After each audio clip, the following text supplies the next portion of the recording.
hey, you came back. Welcome to part 2 of my video series on navigation skills using a map and a compass. You did watch part 1, right? Alright, if you didn't, go back and watch it. I'll wait for you right here. I'm a patient guy, kinda. Alright, we're all together now. So in this video we're going to cover how to navigate from one point to another on a map using your compass. Okay, we ready? Let's get to it. Let's first talk about maps for a minute. The type of maps that I'm using in my videos are topographic maps. And I'm not really going to get into map reading because I think it's pretty intuitive. But it is important. So you should understand what map symbols are, and usually there's a section on your map that has map symbols. You should understand what the colors mean on your map. You should understand what the contour lines are on your map and your UTM coordinates on your map. These are all important, but I figured after 3 videos of me, you're going to be tired enough of me, and since I think this is pretty intuitive, I think you can pick this up on your own. So I'm going to leave it at that, and we're going to get into my presentation. We are now going to talk about how to determine a bearing from a current location on the map to a new location on your map. And note, this is for a straight line path from one point to another. It's usually better if you have trails available to take those, even if it's going to be a longer route. So let's step through how we go about this. Step 1. Place your compass on the map so that the compass edge is in line from your current location to the destination location. And note that your map does not need to be oriented to do this. Now, if you look at the picture on the bottom, I used the left edge of my compass and I put that in line going from 0.5 to 0.6. I could have used the right edge if I wanted to as well, as long as it's one of these straight edges that I have on my compass, left or right. Step 2, make sure that your direction arrow here is pointing to the new location and not the other way around. So if my arrow was put, or my compass put on my map so that the arrow is over here, my reading's going to be 180 degrees off and I'm going to be in a heap of trouble. Step 3. Rotate your compass dial until north of your compass faces the top of your map, which is also north. And the vertical orienting lines are parallel with the longitude lines of your map. What I'll usually do is I'll just shimmy my compass kind of back and forth along this line until I get one of these orienting lines directly on top of a longitude line so I can line it up as best I can. Also note that I could line up one of those orienting lines to be right on top of a longitude line, but if I have south on top here versus north, I'm also going to be 180 degrees off and I'm going to regret it. So once you've done all this, your bearing to true north is now the degree heading of your compass. And it doesn't matter if your compass is adjustable for declination or not, you should get the same reading. And the reason for that is we're not using our magnetic needle for any of this. We're using the north of your compass dial.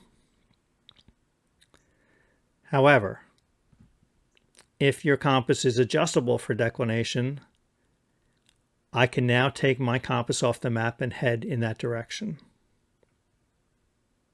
If my compass is not adjustable for declination, I have to then make a further adjustment to the reading. And I'm going back to my example where we're in Martinsville, New Jersey, and declination is 12.5 degrees west of north. In this example, my bearing was 122 degrees.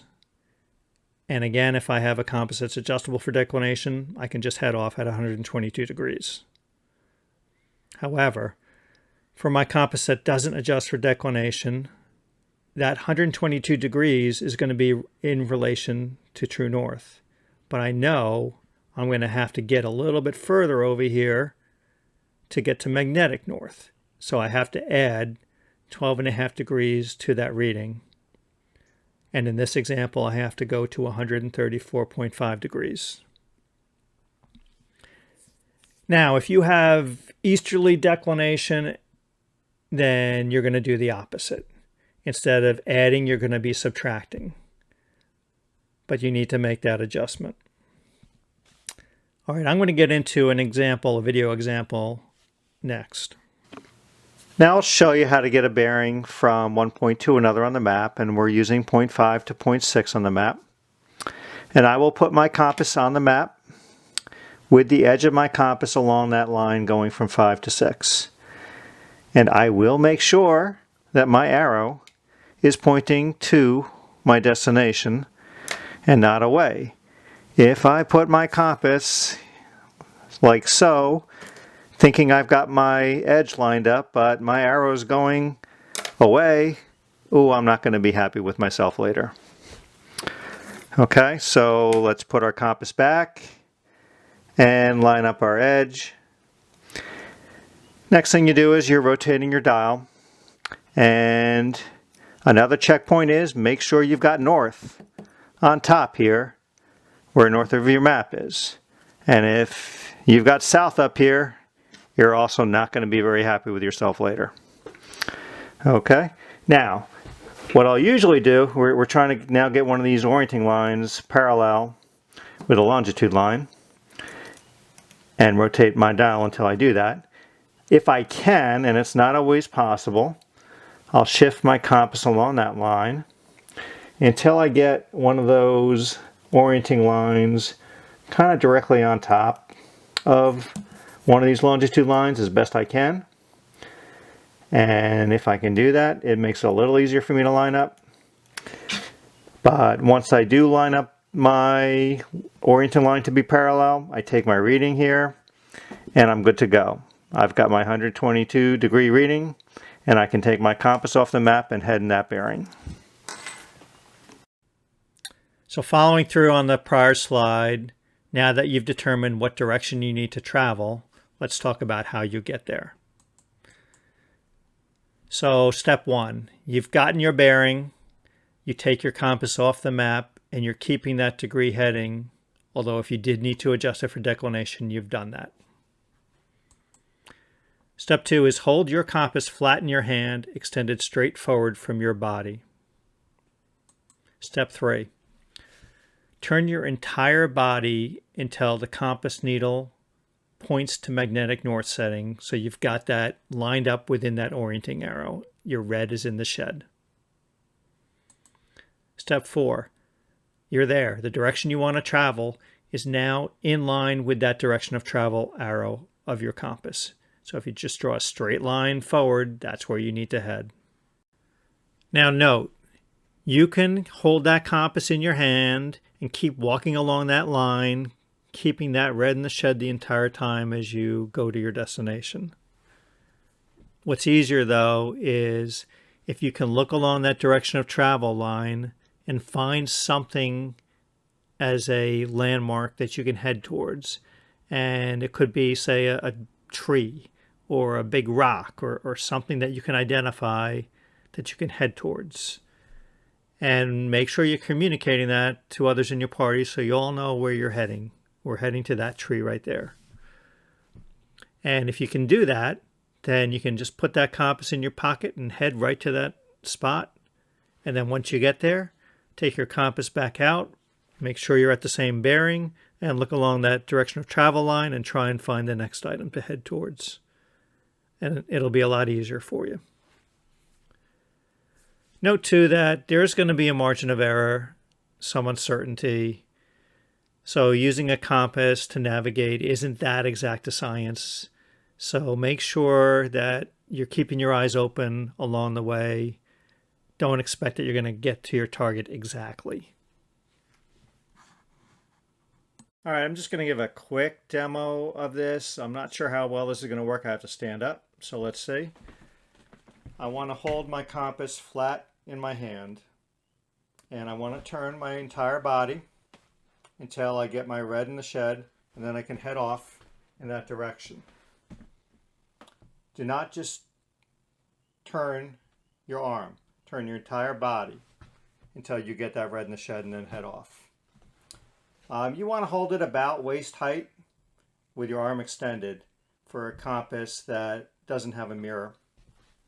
For a compass that does have a mirror, if you're going to sight on something, hold it more eye level and use your mirror in your sighting windows. Okay? I'm going to jump back to my first slide, and let's talk about the fact that when I'm going from one point to another, there might be an obstacle in the way. And if you look at this picture, I'd have to head right through a body of water in order to get to point 6. That's why you're better off taking trails whenever possible. And even if you can take trails, let's say there were trails going to this point over here. I'm better off taking the trails to that point and then doing a point-to-point navigation from that point to point 6. So let's talk about, though, if you are going along your straight line and you need to navigate around an obstacle. Okay, so let's talk about what to do if you're heading in a straight line path along a heading and you reach an obstacle. And I'm going to use an example where I'm hitting some water that I need to navigate around. So in my example, I'm heading at 120 degrees and I'm walking along and I hit that obstacle. So let's talk about an option 1A. I have an intermediate landmark on the other side that I can see and line up with 120 degrees. All I need to do then is walk along to the other side of that obstacle, get to that intermediate landmark, then take my compass out and line it up again for 120 degrees and head off in that direction. Option 1B. So let's say there's a distant landmark and I'm not going to be able to get there, but I can see it lined up with 120 degrees. So I can walk along again to clear that obstacle, get to the other side, take out my compass then and line up 120 degrees to that distant landmark. And once I've got that lined up, I can head off in that direction. Now note, it can be beneficial if you line up a landmark behind you as well, so you can line up both ahead and behind you. And another variation of option 1A, say there's no intermediate landmark over here, and you have enough people and it's not too far, you can send a couple of people ahead and get them to the other side and then kind of point them left or right once they get to the other side until they line up with your heading 120 degrees. And once they are, you tell them to stop. And the rest of your party then just walks around that obstacle and gets to where they are. And then you can head off on your original heading 120 degrees. Now let's say neither option and option 1 is available to you. Let's talk about option 2. With option 2, I'm still on my original heading of 120 degrees when I reach that obstacle. Then I will make a 90-degree turn. In this case, I'm going to head 30 degrees. 120 minus 90 is 30, is a left turn. And I'm going to count how many paces it takes me to clear the obstacle on this side. And let's say in this example, it's 200 paces. Then I'm going to make a right turn again, this time back to my original heading, 120 degrees, and walk to clear the obstacle going the other direction. Once I clear it in that direction, I make another right-hand turn, this time 210 degrees, and I walk 200 paces, which was my original number of paces to clear it on the bottom. Once I reach that 200 paces, I can go back to my original heading, 120 degrees, and go on my merry way. All right, I'm going to go back to this slide one more time and talk about a couple other topics.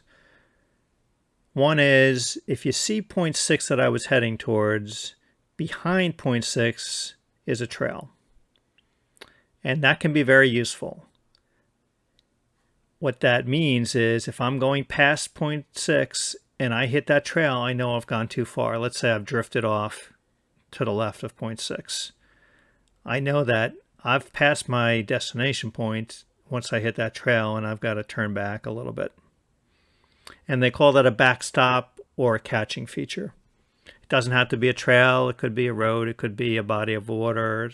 And, anything that you can identify beyond your point that might give you an indication that you've gone too far. All right, let's say point 6 is actually on that path. Another helpful thing to do is purposely aim a little bit to one side, and they call that aiming off. So let's say point 6 is on that path, but I want to aim up here instead. So I set my bearing to go up here, so that I know when I hit that trail, I'm going to make a right so that I can get to point 6.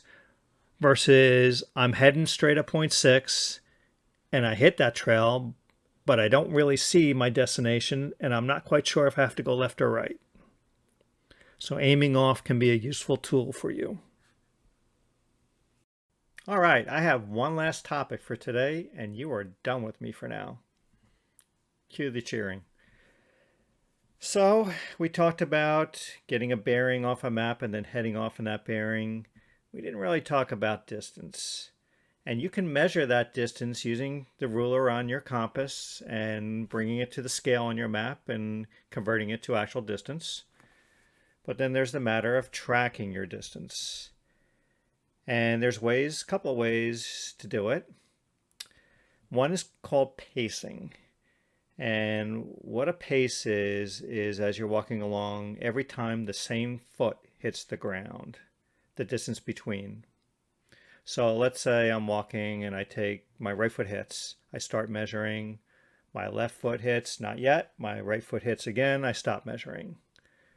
Okay, and it could be your left foot if you want to measure the distance between when your left foot hits the ground both times. It doesn't matter.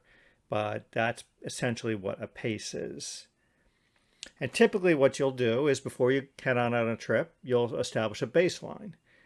And let's say, for example, you're going to say how many paces it takes me to go 100 meters. And that'll be your baseline. Now, what you really need to do to make it a little more accurate is measure that on flat ground, but also measure a pace on uphill, and then a pace on downhill level ground. And that makes it a little trickier. Especially when you're trying to track all that and convert it. I typically find that over a short distance, I'm okay with using pacing. But once it gets into a longer distance, I can't keep track of it and track that very well. So I don't really bother with pacing if I'm going a long distance. But it's an option for you. And there's ways you can track using a pedometer if you have one.